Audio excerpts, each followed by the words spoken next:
আদালত আমরা তো আদালত বলছে যে আপনার সন্তুষ্ট আদালতে উঠে যাও। আমরা চাইছি যে আদালতে শান্তি শৃঙ্খলা শুনানি, এর মধ্যে সুমনের লোকগুলা কি ধরছে সরকারের বিরুদ্ধে আরম্ভ করছে আদালতের বিরুদ্ধে।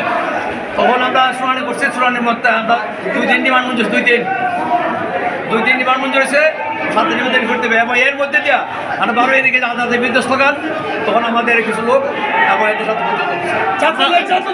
আপনার নামটা একটু বলেন, আপনার নামটা এবং মামলার কি আপনি সাথে আপনার নাম আর পদবিটা একটু বলেন। আমি অ্যাডভোকেট নুরুল ইসলাম, অতিরিক্ত পিপি, এবং আমাদের সাথে ছিলেন যে অ্যাডভোকেট গুলজা খান, অতিরিক্ত পিপি, এবং আমাদের আব্দুল কাইয়ুম, অ্যাডভোকেট আব্দুল কাইয়ুম আমাদের আছেন, আর এখানে আছেন জেতাল আহমেদ, জেলা জমিদার সাধারণ সম্পাদক। আপনারা কোন আদালতে দিয়েছিলেন? বিচারকের নামটা একটু বলেন। আমি আদালতের ভিত্তিতে আজকে যে একটা সমস্যা আছে এটার ব্যাপারে একটু বলতে চাই।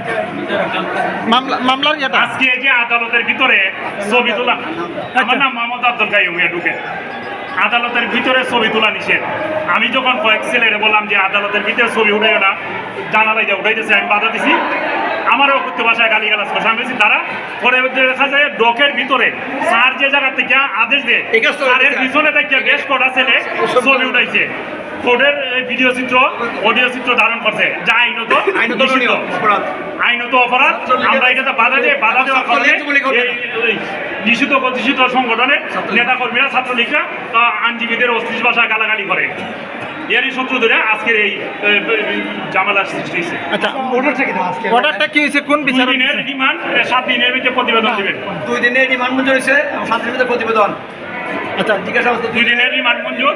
বিচারকের নামটা একটু Kamrul Hasan, senior judicial magistrate Kamrul Hasan. 2 দিনের রিমান্ড মঞ্জুর করেন এবং 7 দিনের ভিতরে প্রতিবেদন দিবেন।